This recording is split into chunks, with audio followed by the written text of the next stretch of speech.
kita berdoa sebelum kita memulai ibadah kita pagi hari ini. Tuhan Yesus, terima kasih untuk berkat-Mu Tuhan, kalau kami boleh berkumpul pada pagi hari ini. Tuhan, kami undang hadirat-Mu ada di tempat ini. Amin. Roh Kudus, biarlah Engkau sendiri Tuhan yang memelawat setiap kami. Tuhan, kami mau menyenangkan hati-Mu Tuhan. Kami mau melayani Engkau Tuhan. Biarlah Engkau boleh Tuhan ditinggikan di atas puji-pujian dan penyembahan kami. Terima kasih Tuhan, biarlah Roh Kudus-Mu yang mau memimpin kebaktian ini Tuhan dari awal sampai akhir. Dalam nama Tuhan Yesus Kristus kami berdoa dan mengucap syukur. Haleluya, amin. Amin.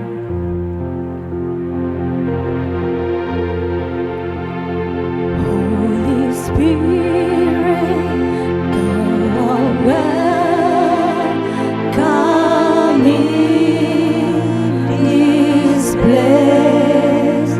Holy Spirit, come welcome.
Kudus, kuduslah Tuhan. Alam semesta memuji-Mu. Kudus, kudus, kudus, kuduslah Tuhan. Kami semua datang menyembah-Mu. Kudus, kudus, kudus, kudus, kudus, kuduslah Tuhan. Alam semesta memuji-Mu. Kudus, kudus, kudus, kudus, sebab Engkau yang kudus Tuhan. Kami semua datang menyembah-Mu. Kudus, kudus, kudus, kudus, kudus, kuduslah Tuhan. Engkau Allah yang kudus. Alam semesta memuji-Mu. Kudus, kudus, kuduslah Tuhan. Kami semua datang menyembah-Mu, sebab Engkau kudus, Kau yang kudus, mulia dan berkuasa. Diagungkan, Kau diagungkan Tuhan dan dipuja sampai selamanya.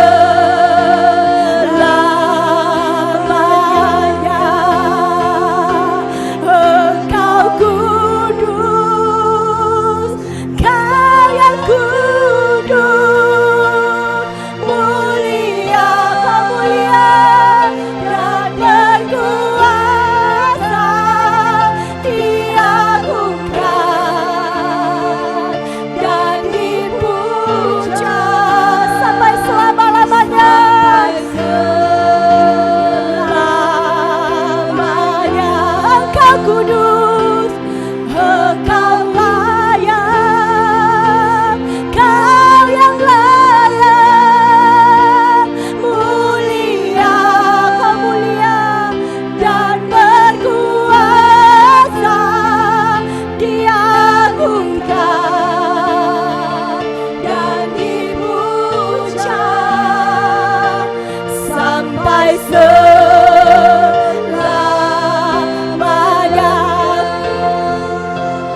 Engkau kudus, Kau yang kudus, mulia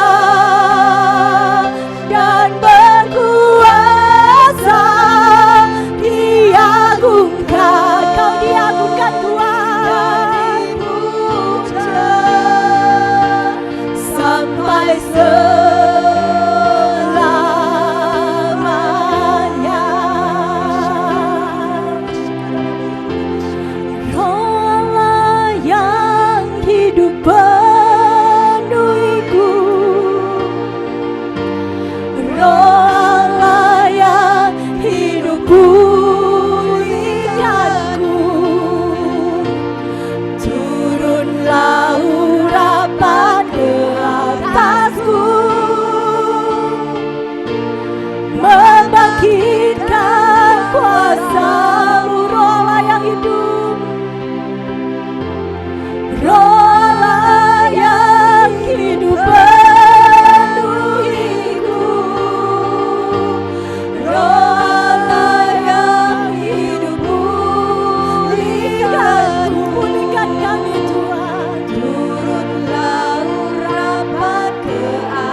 hidup yang terbelenggu,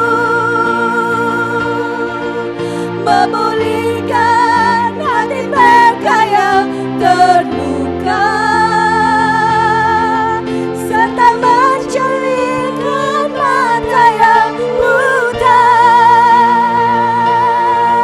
Jadikan hidupku alatmu, dipenuhi urapan baru, menyatakan kebesaran kuasa-Mu,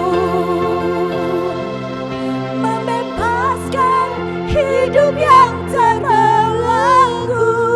Beri kami kuasa-Mu Tuhan, memulihkan hati mereka yang terluka. Kami boleh bawa anugerah-Mu.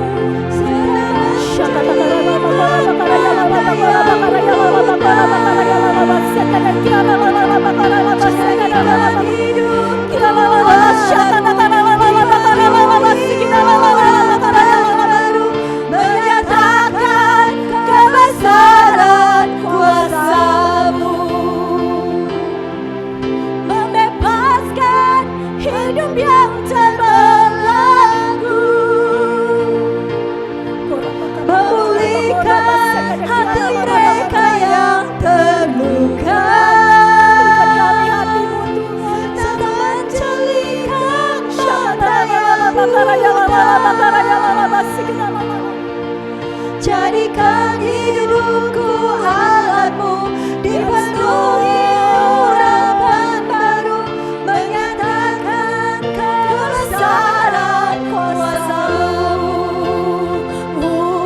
Urapilah aku Tuhan dengan minyak yang kudus, cengkeramlah aku ya Tuhan dengan kuat kuasa-Mu, nyatakanlah kemuliaan-Mu dalam setiap langkahku, agar dunia kan melihat, agar dunia akan tahu, agar dunia percaya padamu. Urapilah aku Tuhan dengan minyak yang kudus, cengkeramlah aku ya Tuhan dengan kuat kuasa-Mu, nyatakanlah kemuliaan-Mu dalam setiap langkahku, agar dunia kan melihat, agar dunia akan tahu, agar dunia percaya padamu. Urapi kami, urapilah aku Tuhan dengan minyak yang kudus, cengkeramlah aku ya Tuhan dengan kuat kuasa-Mu, nyatakanlah kemuliaan-Mu dalam setiap langkahku, agar dunia kan melihat, agar dunia akan tahu,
kuasa Roh Kudus, ku rasakan kehadiran-Mu, ku rasakan kasih-Mu Tuhan, ku rasakan kasih-Mu Tuhan, ku rasakan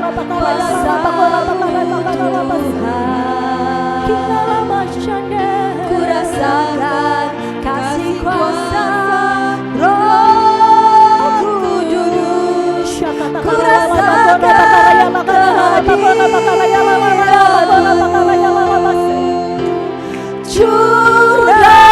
curahkanlah kuasa-Mu Tuhan, mujizat terjadi di tempat ini. Curahkanlah kuasa-Mu Tuhan, mujizat terjadi sekarang ini. Curahkan Tuhan, curahkanlah kuasa-Mu Tuhan, mujizat terjadi di tempat ini. Curahkanlah kuasa-Mu Tuhan, mujizat terjadi sekarang ini. Mujizat terjadi sekarang ini.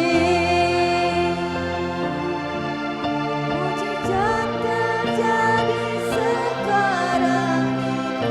Shikita karala bakora bakaraya la bakora bakaraya la basekere ki ana karala bakora la bayara la basikara la bayara la oh ya la basene shikara la bayara la basikara la bayara la basik la la la shikita la la la la la la bayara la bayara la bayara la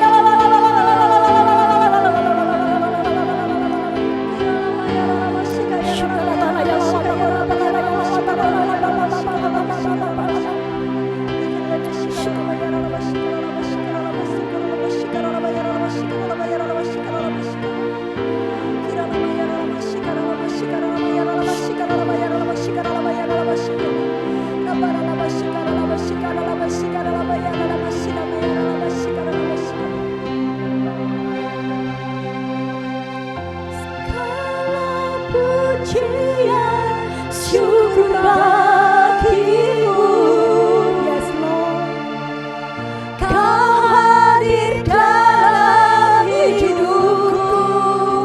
Kini ku datang sujud di hadapan-Mu. Terima kasih buat segala yang Kau lakukan dalam hidup kami Tuhan. Menyembah-Mu Yesus.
Saya kembalikan pada Jinmu.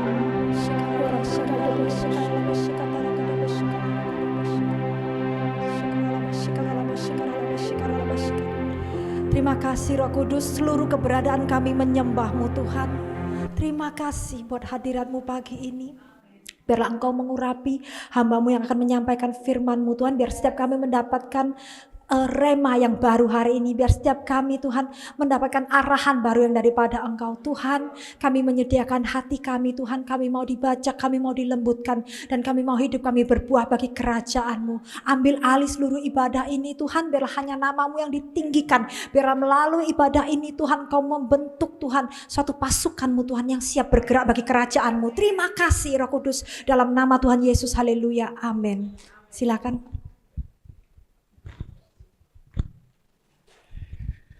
Shalom. Ini dengan siapa nih, Mas? Kelvin? Delvin. Apakah posisi saya sudah benar? Hah? Sudah benar, oke. Kelvin, kita tes dulu ya. Coba itu dimunculkan ayat-ayat itu, supaya kita mau lihat jelas nggak itu ayatnya. Yang penting ayatnya muncul ya, bukan wajah saya. Ini bisa nggak kalau backgroundnya hitam, and then kata-katanya itu putih aja, ya? Jangan seperti saya, kulitnya hitam, bajunya juga hitam. Nanti susah membedakan. Nah, gimana? Bisa nggak? Oke. Jadi Bapak Ibu Shalom, apa kabar? Nah, ini hari kerja bukan? Kok bisa di sini?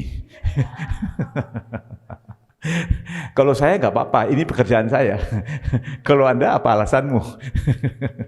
Oke, jadi pada siang hari ini ya, ini siang kan? Nah, saya mau membagikan satu firman Tuhan, yaitu di Filipi 2, mulai dari ayat 3 sehingga ayat 5. Saya kepinginnya Anda ini ikut ibadah ini seperti gereja mula-mula. Tahu nggak gereja mula-mula? Mereka nggak punya HP. Jadi mereka nggak pakai HP waktu ikut ibadah. Satu. Kedua, mereka juga tidak punya Alkitab. Mereka tidak bisa ikut ibadah memakai Alkitab. Karena Alkitab yang seperti ada pada diri kita, itu hanya ada pada kurun ke-16. Makanya saudara lihat, saya juga berdiri di sini tidak pakai Alkitab. Karena saya mau jadi pembicara persis seperti gereja mula-mula. Ayo sekarang saya juga undang Anda, ikut saya dalam perjalanan ini menjadi seperti jemaat gereja mula-mula. Nah, tapi kita tahu, terutamanya di gereja Filipi, surat Paulus ini pernah dibacakan di situ. Nah, makanya Alkitab tidak pernah ada ayat seperti ini. Bacakanlah, bacakanlah dan lakukanlah, karena orang zaman itu tidak pernah membaca apapun. Tapi Alkitab ada mengatakan, dengarlah firman dan melakukan. Karena mereka hanya mendengar. Nah, itu yang saya minta pada hari ini. Ayo, Anda apa? Nah, dengar dulu ya. Nah, mendengarkan firman Tuhan tidak pernah merubahkan hidup sesiapapun. Itu persis saja, menurut Tuhan Yesus, itu persis saja seperti orang yang membangun rumahnya atas pasir. Untuk waktu yang cukup lama, rumah itu bisa berdiri. Kalau di samping rumah itu, ada satu rumah lain yang dibangun di atas batu. Untuk waktu yang cukup lama, apabila orang melihat dua-dua rumah ini, mereka tidak bisa membedakan antara dua rumah ini, karena tampaknya dari luar sama saja. Dan selagi kondisi di lingkungan itu masih tenang, masih nyaman, kedua-dua rumah ini fungsinya sama saja. Dan siapapun yang berada dalam rumah itu, penghuninya, penduduknya, akan merasa nyaman sekali. Tetapi saudara sudah tahu kan, nyaman tidak sama dengan aman. Bisa saja seseorang mengalami kenyamanan tanpa menyadari bahwa dia berada di zona yang tidak aman. Karena dia belum tahu apakah masih bisa berdiri waktu terjadinya badai. Nah, Anda tahu cerita itu, akhirnya ada satu rumah yang tetap bisa berdiri, ada satu lagi yang ambruk, roboh. Dan itu tidak berdasarkan bahan yang dipakai untuk membangun rumah itu. Tetapi Fondasi. Fondasi adalah sesuatu yang tidak terlihat. Begitu juga saudara, kehidupan kita kalau mau melewati segala macam musim, karena bukan saya mau menyatakan sesuatu pengakuan yang negatif, atau saya mau jadi orang pesimis, tapi ini memang kita hidup dalam kebenaran.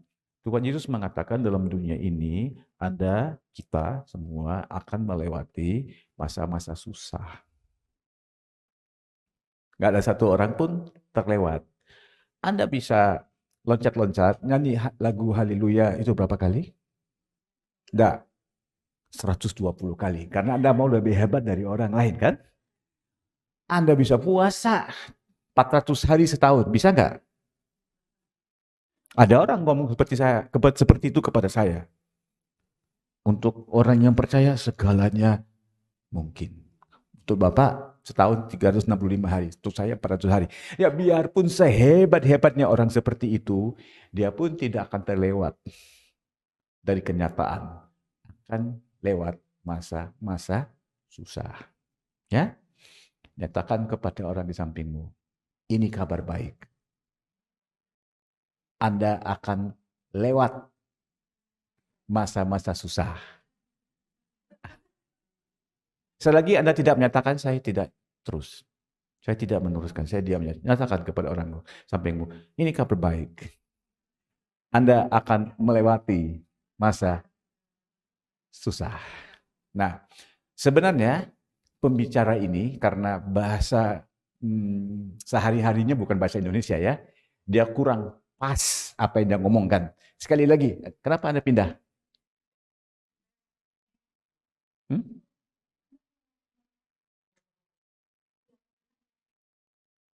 Ngapain?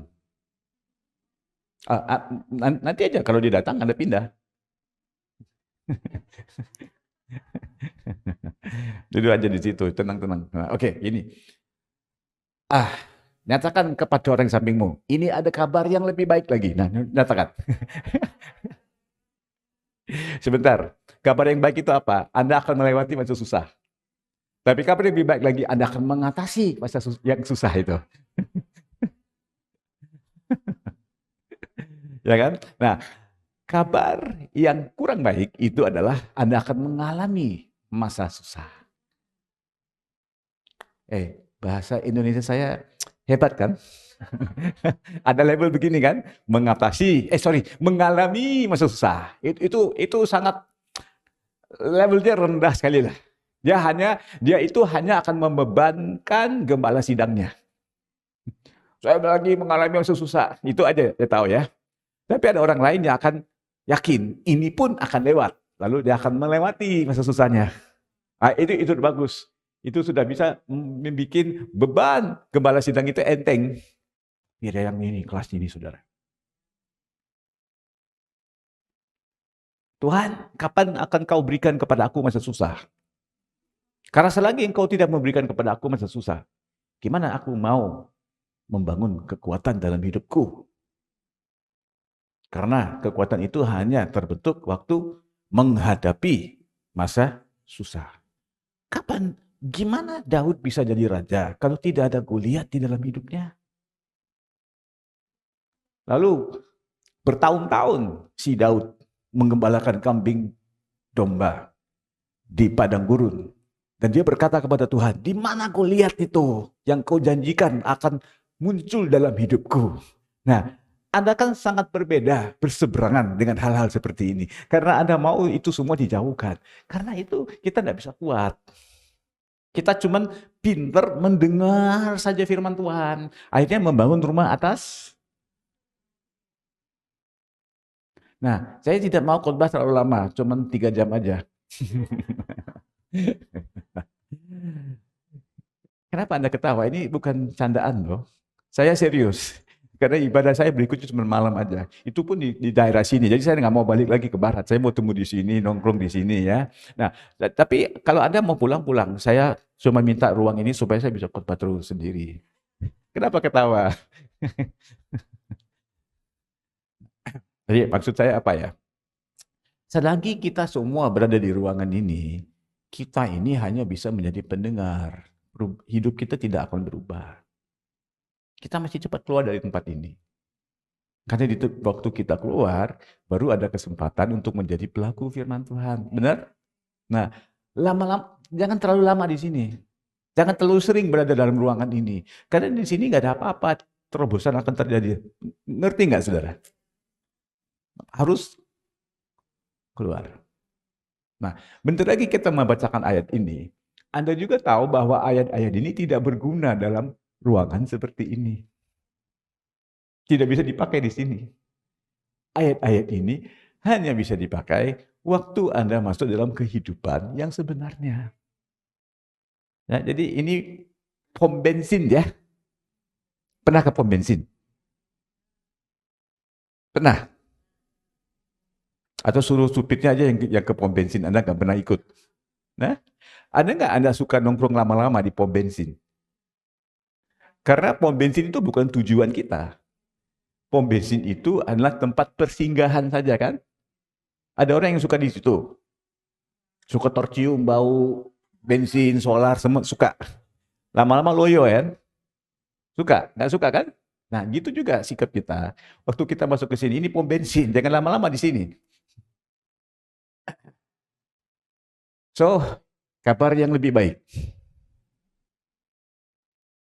Kita akan mengatasi badai tersebut. Tapi kalau tidak punya badai, gak akan muncul kekuatan. Karena kekuatan itu bukan muncul sebelum badai. Kekuatan itu muncul di tengah badai itu, saudara. Anda tahu kan apa yang saya ngomong ini sangat alkitabiah. Biarpun saya belum pakai ayat firman Tuhan. Nah, demikianlah caranya pembicara-pembicara, pengajar-pengajar firman Tuhan, di gereja mula-mula mereka ngajar begini. Karena nggak ada pakai ayat itu nggak ada ya. Sekali-sekali kalau ada seorang rasul nulis surat, bacalah surat itu. Kadang-kadang mereka baca saja surat.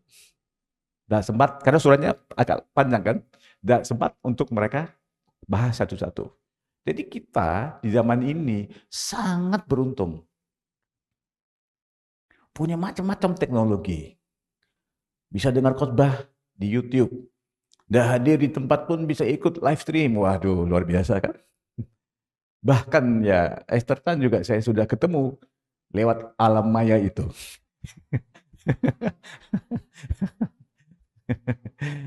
Sehingga saya juga tahu dia punya Chan itu bukan Chan seperti yang saya tahu di Malaysia yang CHAN. Dia punya Chan itu TJAN. Wah, ini hebat nih. Hebat. Nah, jadi kita ini beruntung hidup di zaman seperti ini, tapi sayangnya zaman seperti ini membuat kita jadi sangat nyaman. Semua kita anggap sepele.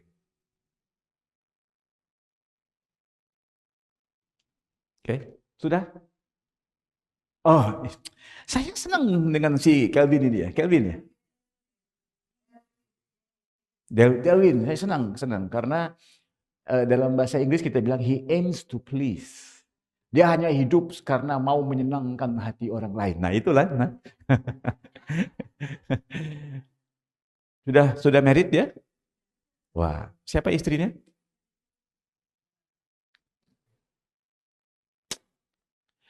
Janganlah menikah dengan seorang yang tidak mau ikut. Nah, habis gini. Ayo, berdiri. Mas Delvin ya? Tadi itu candaan ya, jangan nanti istrimu cari saya marah-marah sama saya nih. Ayo berdiri. Ini. Berdiri nih. Anda ini enggak pernah ikut gereja Pantai Kosta ya? Anda tahu gereja Pantai Kosta kalau mau baca firman Tuhan nggak boleh duduk. Harus berdiri. Oh, ini bukan orang Pantai Kosta ya? Ini karismatik semua ya? Ayo, ini makanya orang karismatik, tahu nggak apa bedanya orang Pantai Kosta dengan karismatik? Mau tahu? Mau tahu ya? Saya kasih tahu. Dengar begini ya, orang karismatik selalu akan bilang, Alkitab. Sedangkan kata-kata itu tidak ada dalam, kata itu persis tidak ada dalam firman Tuhan. Orang Pantai Kosta, mereka bilang, kitab suci. Kata itu ada dalam Alkitab. Dalam firman Tuhan. Dua kata itu jauh bedanya dalam cara sikap. Ini sekarang kita mau baca kitab suci. Cuma ayat lo ya. Jadi kita baca bareng-bareng. Tapi enggak usah baca dengan cepat.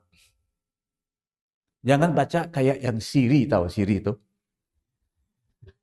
Tanpa punya pengertian. Ya.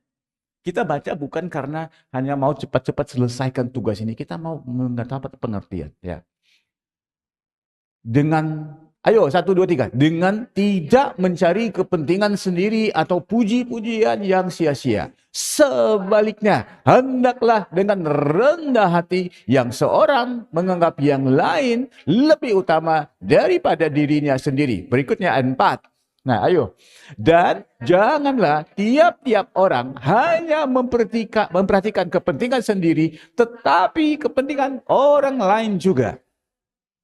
Ini kitab suci loh. Ini bukan buku motivasi. Dan ini ayat intinya. Ayat 5. Saudara lihat di ayat ini, ada satu tanda di tengah-tengah ayat itu kan? Tanda apa? Bukan kita masuk ICU kan? Kalau ada tanda koma, silakan Anda berhenti sejenak dan merenungkannya. Baru meresap masuk dalam hatimu. Maka saya kalau baca firman Tuhan, satu hari paling 3 ayat saja. Karena saya mesti berhenti kalau ada koma. Kalau ada titik itu full stop, saya benar-benar full stop.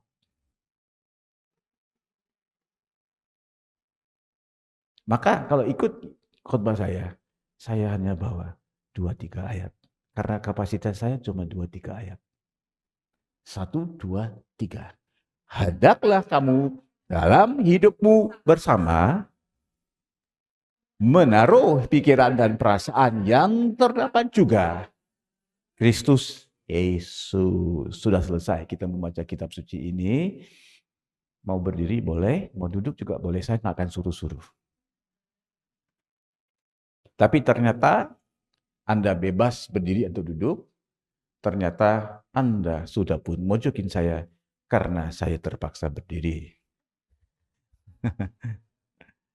Ini ayat intinya. Ternyata ayat 3 dan 4 itu semua merupakan penjelasan apa menjadi sikap dan perasaan. Oke, dia tidak menggunakan kata sikap lah, tapi pikiran dan perasaan kalau itu digabung sama itu namanya sikap.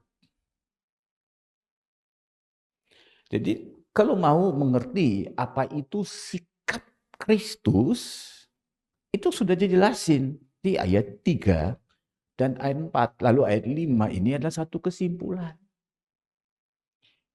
Kita ini bukannya orang Pantekosta atau karismatik bisa kebetulan itu. Tapi kita murid Yesus. Maksudnya kita murid Yesus, ujung-ujungnya kita mau menyerupai Yesus. Bukannya kita mau menjadi orang sukses. Kata sukses tidak ada dalam Alkitab. Bukannya kita ini mau menjadi orang yang kaya raya. Sekalipun kata kaya itu ada dalam Alkitab, tapi umumnya perkataan kata kaya itu terutama dalam Perjanjian Baru konotasinya tidak bagus. Maka orang yang sudah baca kitab suci tidak akan terus-terus minta didoakan untuk menjadi kaya raya. Dia tidak akan hidup di dalam meminta berkat. Dia akan berdoa sesuai dengan Perjanjian Baru, dia akan minta supaya dia bisa berbuah. Kalau Anda berbuah, pasti diberkati. Kalau tidak pernah diberkati, gimana mau berbuah? Tapi kalau Anda sekadar diberkati, belum tentu akan berbuah. Jadi tujuan hidup kita di dalam roh, di dalam kebenaran, itu satu saja. Yang lain itu saya anggap kebetulan. Yang lain itu adalah aksesorisnya. Misalnya Anda naik pesawat, dikasih makan kan? Tidak pernah saya ketemu orang yang mengatakan kepada saya, kenapa saya beli karcis pesawat ini dan jalan jauh-jauh karena saya mau menikmati makanan di pesawat ini. Makanan di pesawat itu cuman kebetulannya, itu aksesorisnya, itu supplementarinya, itu cuman tambahan saja.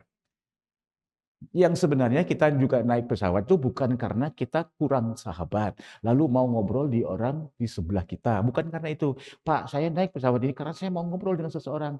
Nah, sekarang kebetulan Bapak ada di samping saya. Enggak, saya naik pesawat karena saya mau tidur. Enggak ada kan? Itu juga kebetulan.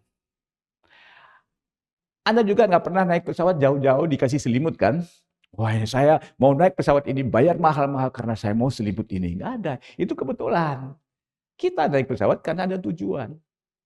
Begitu juga yang lain-lain yang kita alami dalam kehidupan dalam Tuhan, itu bukan tujuan utama. Itu kebetulan. Itu namanya dalam bahasa Inggris, saya nggak tahu ya, coba bahasa Indonesia. Itu namanya fringe benefit. Gimana? Itu satu manfaat lah, satu ekstra faedah kan ya. Ekstra itu ekstra lah ya. Nah, itu aja. Anda ngopi kan? Suka ngopi? Coba Anda itu belajar kerjasama dengan saya ya. Kalau saya bilang suka ngopi, punya feeling, kayaknya dia mau kita bilang iya ya. Anda mesti satu row dengan saya. Kalau enggak susah. Suka ngopi kan? Nah, gitu caranya. Berarti saya pembicara yang sangat hebat. Dalam berapa detik saya bisa merubahkan Anda daripada tidak suka kopi kepada suka kopi. Wah, hebat kan? Nah, ada pernah nggak lihat yang kopi itu, mereka bikin desain-desain itu? Oh, nggak pernah minum kopi, tapi pernah lihat desain. Hebat ya. Saya tidak pernah ketemu orang yang mau ngopi gara-gara cuma mau lihat desain itu aja. Habis itu sudah foto-foto masuk Instagram. Kalau saya lihat itu banyak orang yang like. Saya bilang ini semua satu kelompok yang gila. Yang minum dia, kenapa kamu like? Yang percaya dia masuk surga dia, kamu like aja. Kamu tidak pernah ikut, tidak pernah lakukan. Kamu cuma like. Jadi banyak orang like Yesus, tapi tidak pernah ikut Yesus. Banyak orang subscriber, tapi bukan follower. Oke. Jadi tujuan hidup kita jadi persis seperti Yesus. Dan siapa? Delvin ya. Delvin ya. Saya tambah lagi ya beberapa ayat ini ya. Ayat ke-6. Yang sekalipun, coba ayat 6. Yang sekalipun Kristus itu adalah dalam rupa Allah, tidak menganggap kesetaraan dengan Allah itu sebagai milik yang harus dipertahankan. Itu haknya. Tapi pribadi yang kita ikut ini, haknya dia sanggup lepaskan. Supaya mencapai satu maksud besar lagi. Ya kan? Nah, ayat 7. Mungkin ini karena salahnya saya ya, mungkin saya yang salah pegang ya. Maybe it's my fault. Just sit. Ini salah. Ini terjadi karena ini pelanggaran gaya pembicara gereja mula-mula. Karena dia nggak pakai mikrofon kan. Nah, ini memang terjadi begitu ya. Nah, melainkan dia telah mengosongkan dirinya sendiri dan mengambil rupa seorang hamba menjadi sama dengan manusia. Ayat 8, dan dia hidup taat, bahkan taat bahkan sampai mati di kayu salib itu. Oke? Nah gini, kembali kepada ayat 3 ya. Ayat 3.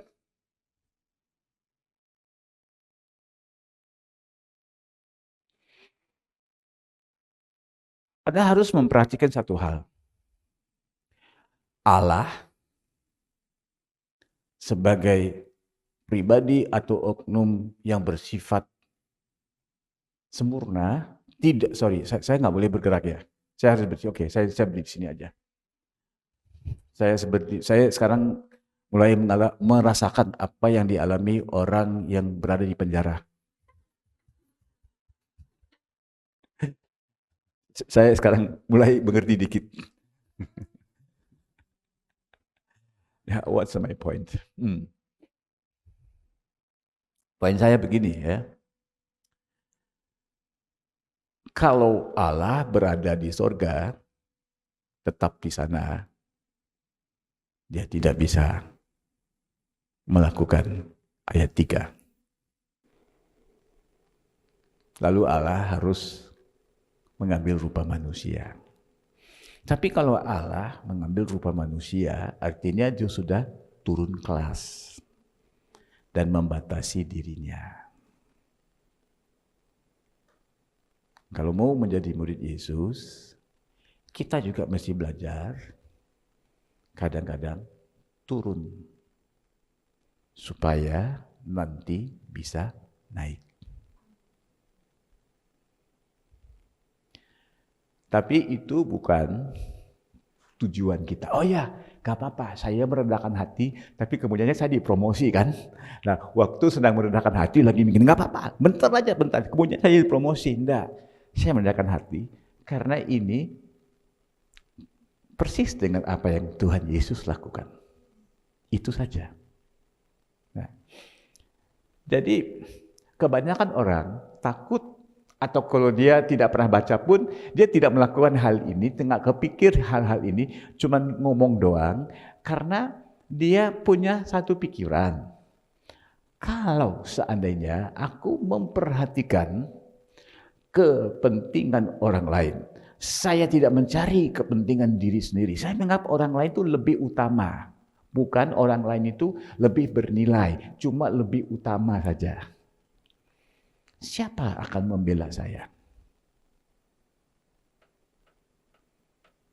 Nih, kalau saya berhenti, bukan karena saya capek ya. Coba Anda respon. Sekali lagi. Sekiranya saya hanya memperhatikan kepentingan orang lain, saya menganggap orang lain lebih utama dari saya. Lalu, siapa yang akan memperhatikan? Siapa yang akan membela kepentingan saya? Tahu ya? Anda tahu kan? Lalu kenapa kita mati-matian membela kepentingan kita? Kenapa waktu kita ikut ibadah hanya memikirkan aku mesti mendapatkan semua untuk menggenapi kebutuhanku. Kita datang dengan satu tujuan saja, hanya mau untuk menerima sesuatu untuk diri kita. Tidak pernah masuk dengan motivasi, aku mau memberikan sesuatu kepada orang lain. Dan saya kasih satu ilustrasi yang sangat sederhana. Ada orang datang konsultasi dengan saya, Pak, pendeta saya, pendeta yang tidak percaya dengan kegerakan Roh Kudus. Pendeta saya, pendeta yang sangat malas. Pendeta saya khotbahnya kering. Saya ikut dia, tidak pernah saya mendapatkan sesuatu dari dia. Saya mau pindah gereja. Saya bilang, kenapa kamu mau pindah gereja? Kamu sudah berada di tempat yang benar. Hah? Karena paradigmanya bukan paradigma ayat ini. Tidak pernahkah kau pikir bahwa kau berada di situ supaya engkau bisa melayani pendeta semacam itu? Kalau yang keluar orang-orang seperti Anda yang nanti akan bersama dengan dia adalah orang-orang yang tidak bisa merubahkan dia. Tapi Pak, nanti siapa yang akan memperhatikan saya? Saya kering Pak, karena kamu itu tidak punya hubungan dengan Tuhan, bukan karena pendetamu yang tidak benar. Nanti kamu masukin gereja lain, ya itu bagus semua. Kamu nanti jadi gemuk. Dan kemudiannya meninggal gara-gara obesitas rohani. Itu belum dicatat ya. Cuma saya yang tahu tentang kondisi di obesitas rohani. Ngapain kamu mau ke sana? Kamu tidak dibutuhkan di sana. Tapi Pak, di sini saya menderita. Ya bukankah Yesus belajar menderita lewat penderitaan? Pak, saya nggak mau. tapi maunya jadi murid Yesus, gimana jalannya? Kamu bukan murid Yesus, melainkan kamu itu murid Yudas Iskariot. Bisa nggak saya bilang begitu? Bukan Yesus Kristus dari Nazaret, tapi Yudas Iskariot yang 30 perak itu.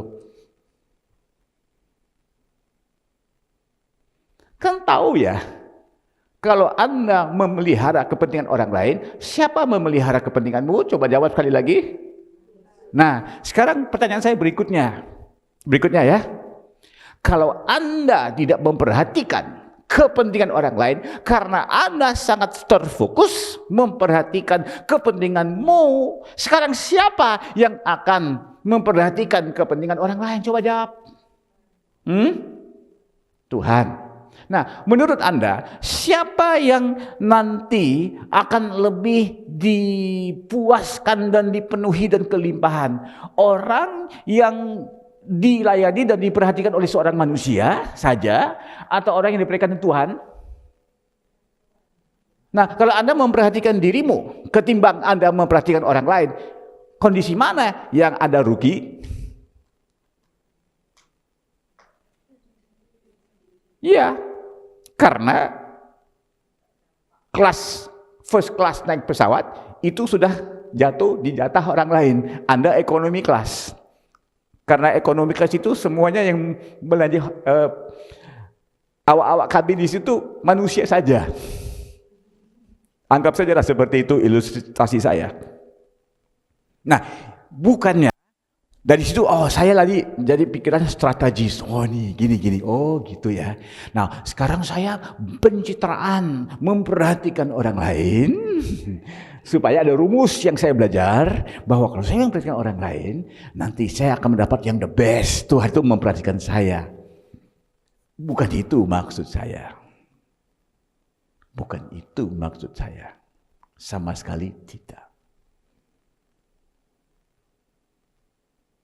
Ayat 5. Ayat 4.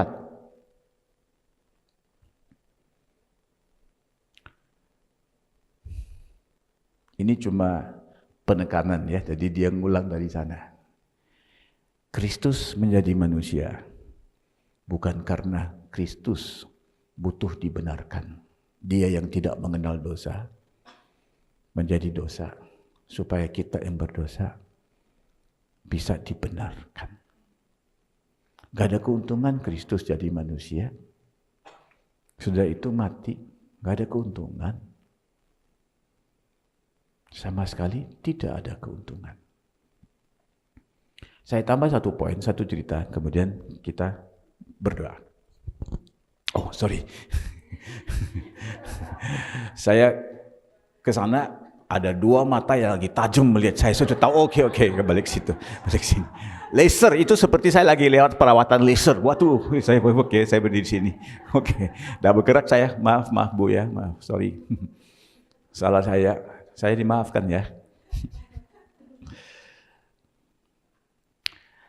Saya suka olahraga.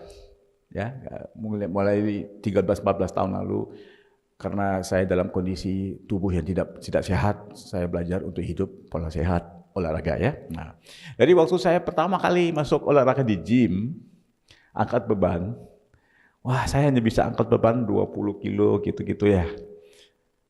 Tapi setelah 6 bulan, 7 bulan, karena saya konsisten pergi tiap hari untuk angkat beban ya, bukan pakai berat tubuh, angkat beban. Berarti saya tidak angkat berat badan saya saja ya, saya angkat beban. Beban itu di luar, bukan saya punya. Kalau pakai berat tubuh itu saya punya, yang harus saya alami. Yang memang selama saya obesitas, saya sudah melakukan olahraga berat tubuh. Yaitu saya jalan, saya harus membawa berat tubuh ini yang sudah begitu overweight. Sehingga saya pikir, saya naik pesawat, maskapai penerbangan itu dia rugi, karena saya overweight. Tapi harga yang saya bayar sama dengan orang yang lagi kurus. Jadi saya memperhatikan kepentingan maskapai penerbangan, lalu saya mau jadi kurus supaya dia bisa untung.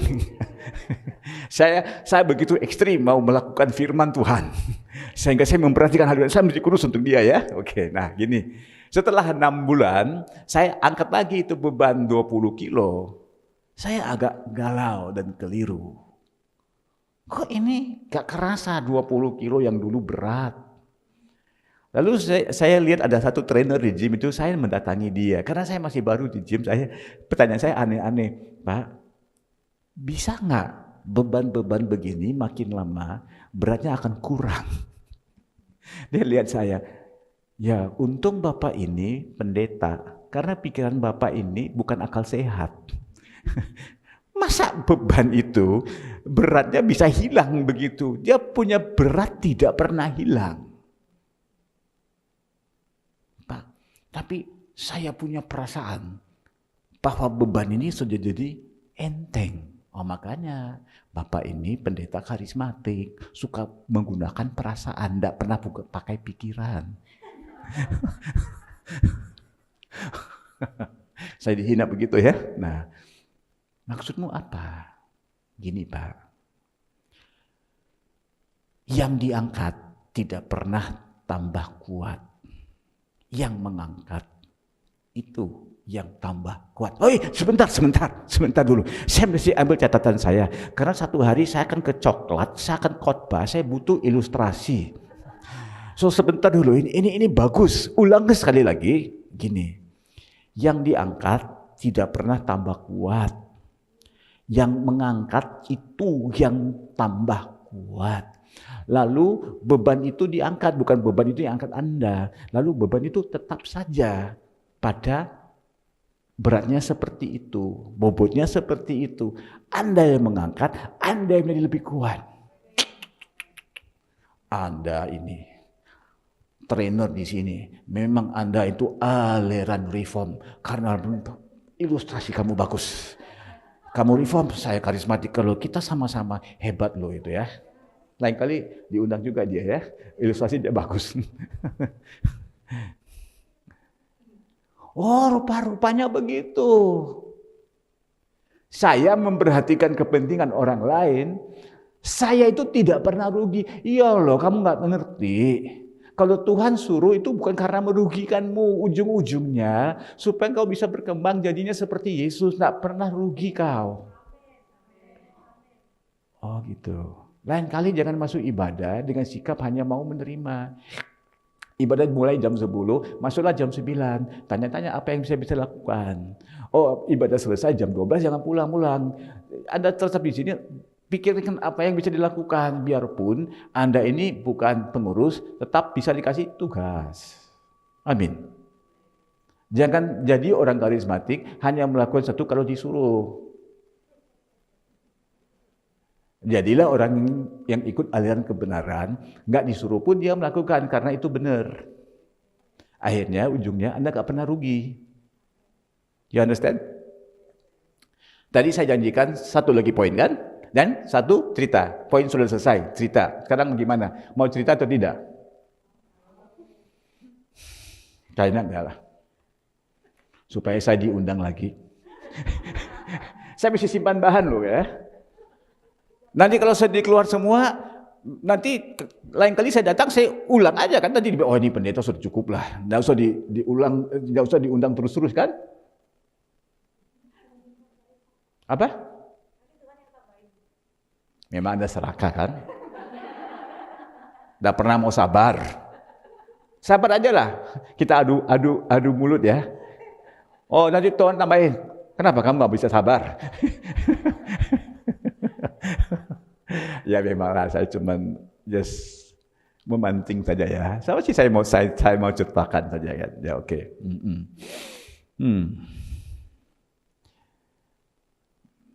Mungkin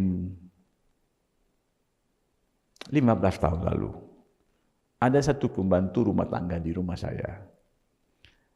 Saya juga tidak jelas apa nama yang sebenarnya dan karena namanya orang seperti nama orang Jawa, tapi dia bukan orang Jawa, dia orang Sumba. Dan pada awalnya saya tidak tahu ceritanya. Cuma saya tahu bahwa dia masuk ke Malaysia kali kedua pakai paspor nama lain karena waktu pertama dia masuk itu ada masalah dengan nama yang aslinya itu. Cuma saya tidak tahu cerita yang terlalu dalam. Istri saya juga pernah ceritakan, saya juga kurang mendengar ya. Kalau dia, istri dia kurang ikut dia, saya kalau dengan istri saya kurang dengar. Jadi kita masing-masing adalah ciri-ciri kita ya. Nah, jadi saya kurang ingat ya. Tapi saya cuma tahu dia bukan orang Jawa ya. Jadi saya kasih tahu namanya saya karena saya mau memberikan saya ingin memberikan perlakuan untuk dia ya. Sumarni namanya. Jadi kan kayak Jawa kan, tapi dia bukan Jawa. Dia bukan orang Sumba, dia orang Lombok. Oke. So, waktu dia datang kerja dengan kita, anak saya yang paling kecil baru berusia 1 tahun. Dan sehingga dia keluar dari bekerja dengan saya waktu umur anak saya itu sudah jadi 6 tahun. Selama 5 tahun Sumarni kerja dengan kita, anak saya itu tidak bisa berbahasa Inggris, hanya bisa bahasa Indonesia. Tapi tidak sehebat lah bahasa Indonesia saya. Nah, jadi agak lucu. Kalau kita keluar di restoran mau pesan sesuatu, semua kita pakai bahasa Inggris, tetapi kita ngomong dengan anak kecil ini, dan istri saya orang Chinese, jadi anak ini kayaknya seperti pribumi. Lalu orang tanya, ini anak diadopsi atau tidak?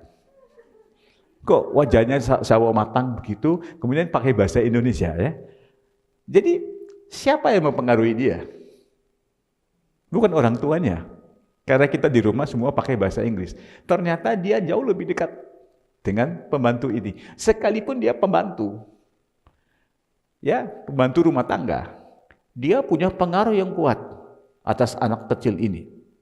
Kenapa? Karena sesiapapun yang memperhatikan kepentingan orang lain, dia sesungguhnya adalah orang yang mempunyai kuasa di balik layar. Yesus mati di kayu salib kan? Tapi akhirnya di ayat 9 nggak usah muncul. Karena itu Tuhan memberikan kepada dia nama di atas segala nama. Saya kasih ilustrasi lain. Ibu Esther masih ingat dulu kita Zoom? Nah ini mau tes ya. Pakai perikop mana dulu saya? Nah, semua jemaat saya begini, Pak, bagus itu khotbah, luar biasa, dampaknya besar terhadap saya. Apa yang saya khotbahkan? Bagus, tapi saya udah lupa, Pak.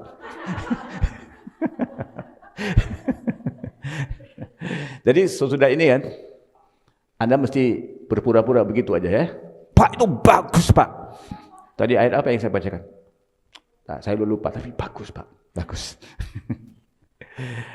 Bukankah Yusuf? Kejadian 39. Yusuf itu budak kan di rumah Potifar. Tapi coba semua tugas di rumah itu akhirnya diserahkan kepada budak Ibrani itu. Karena dia melayani Potifar. Hati-hati ya, siapa yang melayanimu?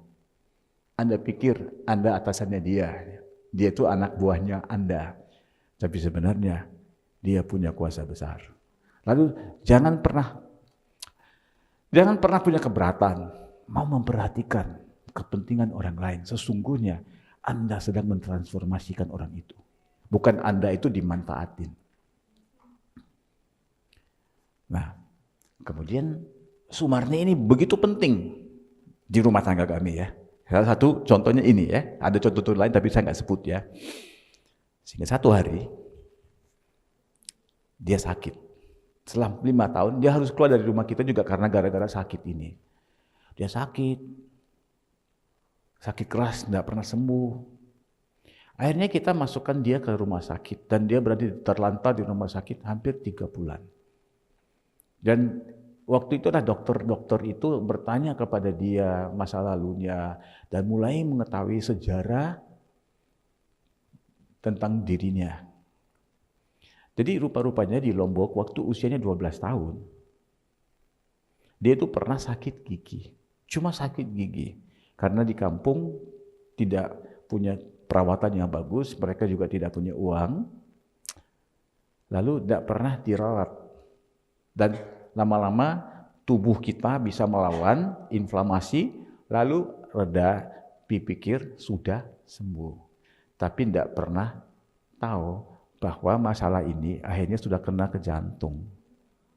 Klepnya udah mulai rusak. Ya, klep di jantung itu sebenarnya menahan darah yang sudah keluar dari kembali lagi masuk. Darah yang keluar itu penuh dengan karbon dioksida, itu harus lepas dari tubuh kita. Kalau nanti kembali lagi itu akan menyebabkan kita itu bisa mengalami infeksi. Klep itu sudah rusak. Dan itu akhirnya menjadi salah satu pemicu kenapa sekarang usia begini dia mengalami masalah seperti itu. Ngerti?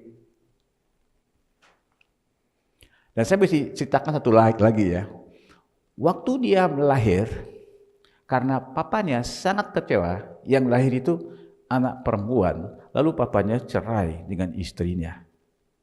Lalu dengan ibunya Sumarni ini lalu pergi dan menikah dengan seorang wanita yang lain. Dan dia tidak pernah kenal papanya. Dan karena mamanya kecewa dengan kejadian itu gara-gara Sumarni lahir sebagai perempuan, lalu Sumarni ini juga tidak mau dijaga oleh mamanya, lalu diserahkan kepada neneknya.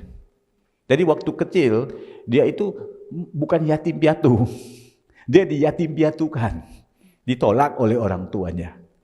Pada waktu usianya 17 tahun, dia itu diculik. Katanya di Lombok itu adalah tradisinya cara bagaimana orang melamar.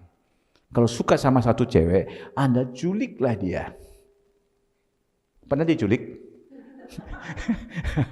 Karena Anda bukan orang Lombok.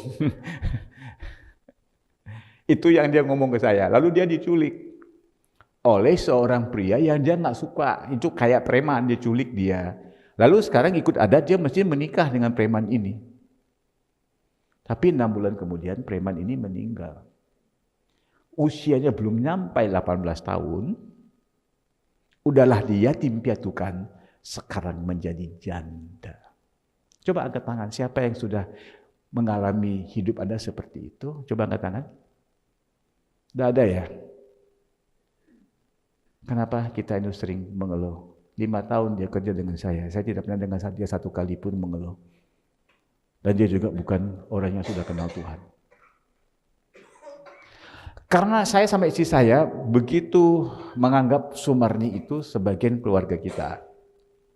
Lalu saya tanya ke dokter di situ, apa yang kita bisa lakukan untuk dia? Harus operasi. Tetapi peraturan pemerintah operasi sedemikian itu nggak boleh dilakukan atas orang-orang yang berstatus TKA. Dia harus pulang ke Indonesia. Lalu dia pulang ke Indonesia. Harus pulang. Dalam proses dia mau pulang, saya bilang sama istri saya, karena kita sudah mau untuk membiayai operasinya di sini, ya uang yang sama kita pakai untuk dia kalau dia sudah pulang ke Indonesia. Akhirnya lewat teman-teman saya carikan dokter di rumah sakit Harapan Kita di Jakarta. Katanya ini yang ada hubungan dengan TNI dan spesialis jantungnya bagus ya. Kira-kira begitu ya. Oke. Nah, jadi akhirnya saya sama istri saya berkata kepada Sumarni, nanti kamu pulang, kamu mesti operasi. Nah, saya tidak punya uang, Pak. Oh, itu kita ibu dan saya sudah punya uang untuk itu. Ya, kira-kira begini uangnya. Kita sudah siapin. 5 tahun di rumah saya, dia masih belum menjadi murid Yesus. Tapi ini yang dia katakan kepada saya. Bukankah Bapak sering bicarakan tentang Tuhan yang membekali? Iya, saya tidak mau uang Bapak, saya mau uang dari Tuhan. Nah ya, memang kamu ini terlalu rohani. Memang Tuhan yang menyediakan, tapi mesti pakai manusia. Karena Tuhan itu tidak bisa turunkan uang. Seperti motivator di Indonesia yang bernama siapa? Pak Tung ya. Dia pernah turunkan uang dari helikopter kan? Nah, Tuhan tidak seperti itu. Tuhan tetap pakai manusia. Tidak, Pak. Tidak. Saya tidak mau uang 1 sen pun dari Bapak dan Ibu. Saya mau uang yang jelas dari Tuhan, tidak lewat bapak dan ibu. Di rumah tangga ini, lu pembantu rumah tangga, saya kepala rumah tangga, saya bosmu, dan saya juga merangkap pendeta. Kamu nggak ada hak mau khotbahin saya.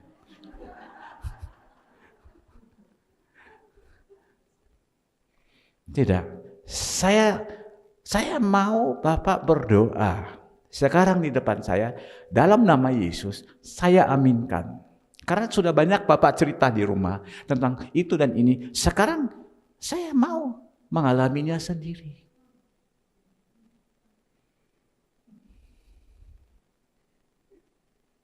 Pembantu rumah tangga setiap bulan saya bayar gaji. Dia yang ngatur kita. Itulah sebabnya saya bilang, hati-hati loh. Karena orang ini memperhatikan kepentingan kita selama ini. Dia punya wewenang. Dia punya pengaruh. Lalu pendeta ini, ikutlah kata-kata dia.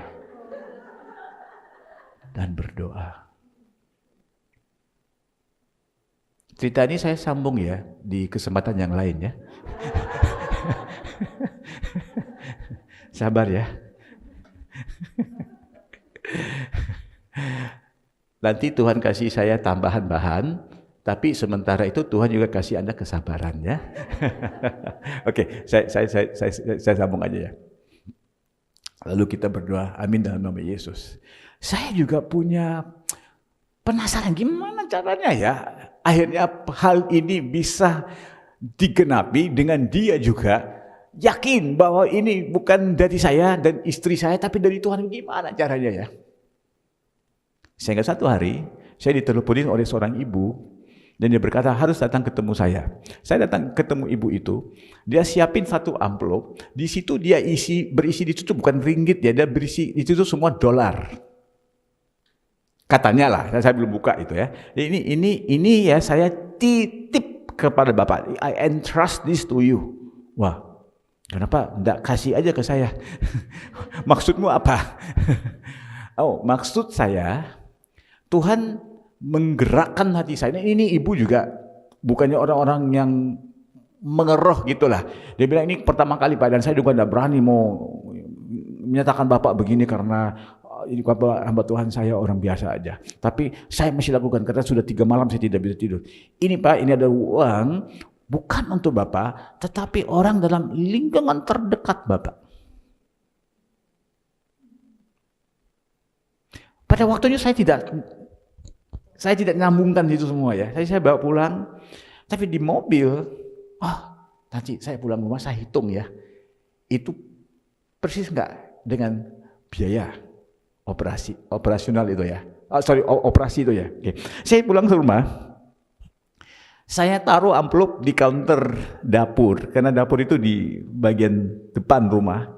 Saya buka amplop itu, anak kecil saya datang, dia lihat saya lagi hitung uang. Wah, ini kan kelihatan mata duitan banget ya papanya ya, pendeta. Bukan menyampaikan firman tapi hitung uang ya. Lagi dolar. Anak saya tambah berpikir lama, dia langsung lari ke dapur belakang. Dia panggil mbak tuh, kakak. Itu duit dari Tuhan, sudah dipersiapin. Lalu si Sumarni juga keluar. Dan dia lihat saya hitung, saya kurskan. Ya itu 99% persis dengan biaya yang dia butuh. Saya bilang, Sumarni, saya ceritakan kepada dia, ini uang untuk kamu. Lalu dia berkata kepada saya, ini saya percaya daripada Tuhan. Kenapa? Karena ini dalam dolar. Catat itu akhirnya yang paling penting khotbah saya. Kalau dalam dolar, dari Tuhan. Karena dia bilang di sini kan orang pakai ringgit, mana ada orang pakai dolar? Ngapain orang mesti siapin dolar? Saya percaya. Saya selesaikan dengan pandangannya terakhir ini. Anak saya berusia 6 tahun. Tidak perlu saya ajarin bahwa Tuhan akan menyediakan semuanya. Karena dengan matanya sendiri, dia menjadi saksi akan kejadian itu. Itu gara-gara ada orang di rumah saya yang memperhatikan kita semua. Dan pengaruhnya begitu besar. Kalau dia nggak pernah tantang saya tidak terbuka untuk hal ini, kemudian tidak terjadi ini, dan anak saya tidak bisa melihat hal seperti itu. Demikianlah kebenaran firman Tuhan. Kita berdoa. Hamba sudah menyampaikan sebagian dari kebenaran firman-Mu. Hamba berdoa, Roh Kudus, Engkau yang telah dengan penuh belas kasihan membantu hamba-Mu menyampaikan hal ini. Roh Kudus, Engkau terus beracara di dalam hati umat-Mu, supaya bukan saja mereka menjadi pendengar yang mengertikan semua disampaikan ini dengan sangat jelas, bahkan lebih jelas daripada apa yang disampaikan oleh hamba-Mu, dan terlebih lagi, Engkau akan mengupayakan mereka untuk menjadi pelaku-pelaku firman-Mu yang sangat taat, akurat, tidak pernah berkompromi.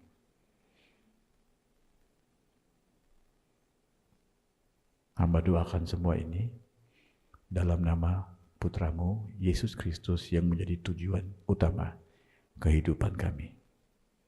Dalam nama Yesus, amin.